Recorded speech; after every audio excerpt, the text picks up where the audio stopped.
व्यापक सर्वत्र समाहि व्यापक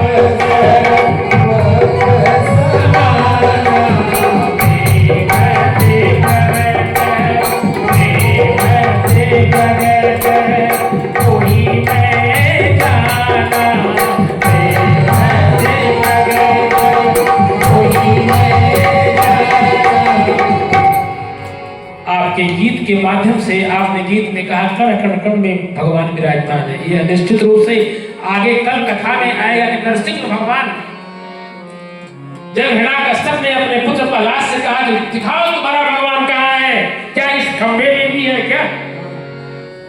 भगवान उस खंभे से प्रकट होते हैं। बोले नरसिंह भगवान की जय। महाराज कश्यप की एक पत्नी है तिथि, उनकी एक पुत्री है, नाम है रचना। रचना का विवाह होता है जो त्वष्टा मुनि से, और त्वष्टा मुनि के दो पुत्र हैं, एक का नाम है विश्वरूप और एक का नाम है सन्निवेश। एक बार जो है देवगुरु बृहस्पति जाते हैं इंद्र की सभा में, और वहां पे क्या हो रहा है, अप्सराओं का नृत्य हो रहा है, जो गायन हो रहा है, जो इंद्र ने सोचा कि गुरु जी आ गए, उठना पड़ेगा, और जब हम उठेंगे तो रंग में भंग पड़ जाएगा, तो इससे अच्छा है गुरु की ओर ध्यान नहीं देते, वो गुरु की ओर देखे ही नहीं। और बृहस्पति भगवान नाराज हो गए कि जजमान आज हमारी तरफ दृष्टि क्यों नहीं डाल रहा है, तो जजमान दलित बात है। वह नाराज हो गए, भगवान बृहस्पति नाराज हो गए। 5 मिनट का समय हम लेंगे, थोड़ा सा विलंब है कार्य में, इसीलिए हम थोड़ा सा समय बढ़ा रहे हैं 5 मिनट का। राजेंद्र तो आप लोग थोड़ा सा 5 मिनट और धैर्य रखें, तब तक हमारी एक कथा हो जाए। तो त्वष्टा मुनि के पुत्र थे विश्वरूप, और जब भगवान बृहस्पति जब नाराज हो गए, और उसी समय जो है असुरों ने देवताओं पर धावा बोल दिया। अब उनको पता हो गया कि इनके गुरु नहीं है, तो इनकी रक्षा कौन करेगा? और निश्चित रूप से गुरु के विहीन देवताओं के राज्य पर असुरों का साम्राज्य स्थापित हो गया। देवता लोग हार गए।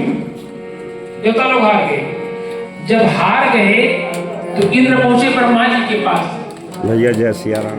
अब बताएं हम क्या करें, गुरुदेव तो नाराज हो गए, ऐसे में अब हम लोग क्या कर सकते हैं?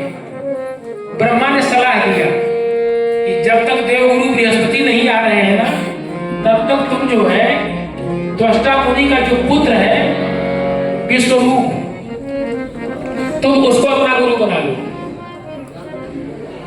तो विश्वरूप को गुरु बना लिए देवराज इंद्र। जब गुरु बना लिए तो पहली बार नारायण कवच का उपदेश त्वष्टा मुनि के पुत्र विश्वरूप ने दिया देवताओं को, और इसके बाद देवताओं से कहा कि तुम लोग ये जो यज्ञ करो, और यज्ञ सफल हो जाएगा तो तुम लोग असुरों को मार करके अपना राज्य पुनः ले सकते हो। अब त्वष्टा मुनि यज्ञ का जो प्रारंभ करा दिए, और यज्ञ के में वह यज्ञाचार्य बन गए। लेकिन चूंकि विश्वरूप के मामा थे असुर लोग, बाकी मंत्र जोर से बोलता था, और अंतिम में जो है अपने मामाओं के लिए भी मंत्र बोल देता था। इस बात को धीरे धीरे इंद्र जान गए कि ये जो विश्वरूप है ये तो हम सबके साथ विश्वासघात कर रहा है। विश्वरूप के पास 3 सिर था। इंद्र जो है उठे अपने वज्र से जो 3 सिरों को काट दिया, और जब 3 सिरों को काट दिया तो ब्रह्म हत्या लग गई। ब्राह्मण को मार दिया तो ब्रह्म हत्या लग गई। इंद्र ने ब्रह्म हत्याओं को 4 भागों में बांट दिया। ध्यान से सुनिए, जो इंद्र ने अपने ऊपर लगी हुई ब्रह्म हत्या को 4 भागों में बांट दिया कि कुल हमें थोड़ी ले। जो एक भाग दिया किसको? जमीन को दिया, पृथ्वी को दिया। जो जमीन ऊसर होती है, मध्या उसको बंध्या बोलते हैं। उसी के कारण होती है क्योंकि वह पृथ्वी के ऊपर बंध्या का पाप लगा हुआ है। दूसरा भाग किसको दिया? वृक्षों को दिया, वृक्षों को, ठीक, जिससे गोंद निकलता है, गोंद कम। और तीसरा भाग दिया जल को, जिससे झाग बनती है। जहां पे जल गिरता है कहीं दूर से आकर के उसमें से झाग निकलती है। चौथा भाग दिया स्त्रियों को। 4 दिन तक स्त्रियां अपवित्र होती हैं। ये 4 स्थानों पर ब्रह्म हत्या का पाप इंद्र ने बांट दिया। इसके बाद त्वष्टा मुनि को बड़ा क्रोध आया कि इंद्र ने तो हमारे जो पुत्र को मार दिया। तो वह एक ऐसे पुत्र की कामना के लिए प्रार्थना कर रहे थे जो इंद्र को मार सके। अब त्वष्टा मुनि तपस्या करना शुरू किए और तपस्या करने के बाद एक ऐसे पुत्र को प्राप्त करते हैं जिसका नाम है वृत्तासुर। ये वृत्तासुर को मारने के लिए आप सबको पता है महर्षि दधीच की हड्डी से वज्र बनाया गया और उस वज्र से जो इंद्र को मारने के लिए क्या बात है। अब इनकी तो कथा हम कही लें वृत्तासुर की। अब शुरू कर दी है तो कह दे, 5 मिनट लगेगा। एकदम 5 मिनट।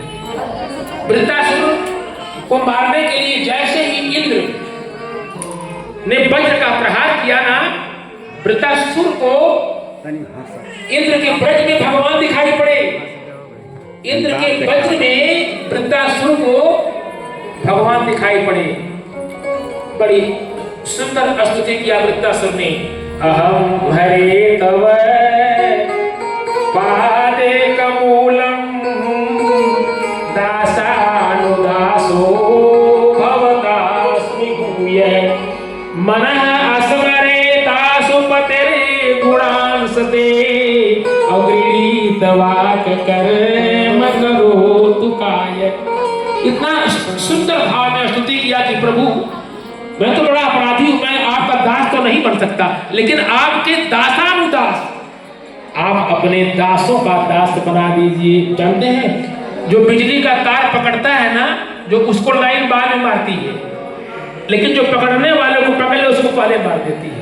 इसीलिए वृत्तासुर कह रहा है कि मैं अगर आपके दास का अगर पांव पकड़ूंगा तो मेरा उद्धार पहले हो जाएगा। इसीलिए कहता अहम हरे तव दासानुदासो, मैं आपके दास का दास हमको बना दीजिए और हमें कुछ नहीं चाहिए।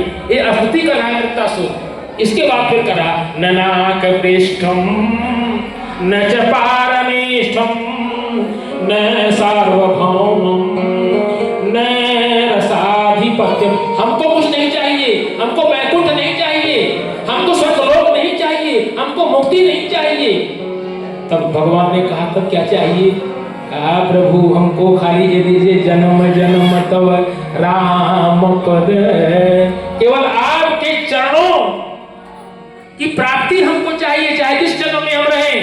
और प्रभु जो एक चीज में प्रभु और मांग रहा हूं आपसे, अजात पच्छा इव मातरम खरा अस्तन्यम यथा वत्सतरा क्षुधार्था प्रियम प्रियेव विशुतम विषणा मनोरयिंदा क्षति दृक्षते त्वं।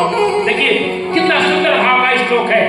अजात पच्छा इव मातरम खरा, जैसे ही पक्षी होता है ना, पक्षी का शिशु कहाँ होता है? घोंसले में होता है, और उसका पिता अथवा माता दोनों जो है भोजन की तलाश में बाहर निकल जाते हैं।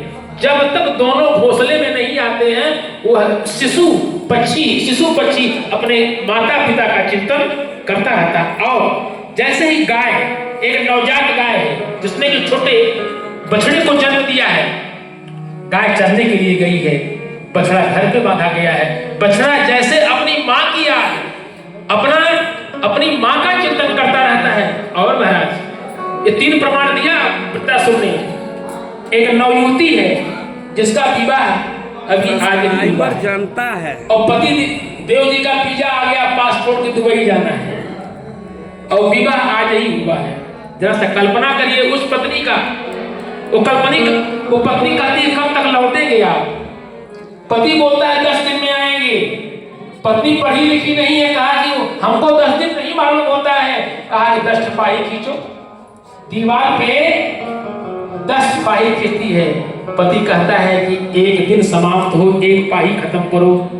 वो पत्नी चाहती है कि कितना जल्दी से एक पाही खत्म हो जाए। प्रियम प्रियेव दुष्टम विसरणा मनोरविंदाच दिव्य चेतवाम। उसी प्रकार से हमारी रति आपके चरणों में बनी रहे, जैसे पक्षी, जैसे एक दूध की आकांक्षा में नवजात बछड़ा और नवयुवती, विवाहित नवयुवती जैसे अपने पति का चिंतन करती है, वैसे ही हम आपके चरणों में। और ऐसा कह करके इंद्र की तरफ झपटा मारने के लिए इंद्र के हाथ से वज्र छूट गया।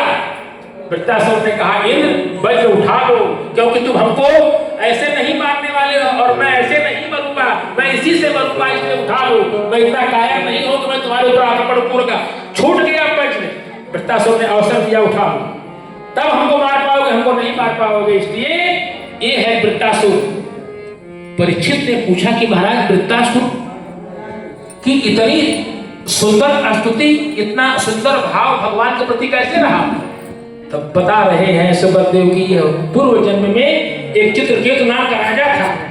इसके पास संतान नहीं थी। संतान की प्राप्ति के लिए तपस्या किया। उसी समय नारद जी पहुंच गए। बहुत वर्षों के बाद एक संतान हुई और संतान होने के बाद मर गई। बहुत वर्षों के बाद संतान हुई, संतान होने के बाद मर गई। और जैसे संतान मर गई, राजा पागल हो गया। और उसको समझाने के लिए कौन पहुंचे? अंगिरा मुनि पहुंचे और नारद जी पहुंचे। राजा रो रहा था, संतान का शव आगे पड़ा हुआ है। नारद जी ने कहा, अपने संतान से मिलोगे? कहा, हाँ, हम अपने संतान से मिलना चाहते हैं। नारद जी ने अपने योग माया से उस शव के अंदर आवाहन किया और जीव आ गया। कहा कि अपने पिता से बात करो। उस जीव ने कहा, कौन पिता हमारा है? कहा, अरे तुम्हारे सामने बैठ के रो रहे हैं। कहा कि पता नहीं कौन पिता है, तब से हम तो कई बार जन्म ले चुके हैं, कई बार हम मरे हैं, पता नहीं किस जन्म के पिता हमारे हैं। जैसे ही उस जीव ने कहा, राजा का मोह समाप्त हो गया कि हम इसके लिए रो रहे हैं, ये कह रहा है कौन पिता। और इसके बाद वही चित्रकेतु राजा विद्याधर नाम का गंधर्व हुआ। एक बार पहुंचा कैलाश पर्वत पर और शंकर जी जो पार्वती को जंघे पर बैठा करके बैठे हुए हैं और संत लोग बैठे हुए हैं। गंधर्व ने कहा कि इसको लज्जा नहीं है, संतों के समाज में अपनी तो पत्नी को ये जंघे पर बैठा करके बैठा हुआ है। शंकर जी तो कुछ नहीं बोले, क्योंकि शंकर जी को कुछ नहीं पता है। लेकिन पार्वती जी से नहीं रहा गया। पार्वती जी ने जो श्राप दे दिया, तुमने हमारे प्रति गंदा भाव रखा, इसलिए तुम राक्षस हो जाओ। यही वृत्तासुर है। बोलिए भगवान श्री कृष्ण महाराज की जय। सीताराम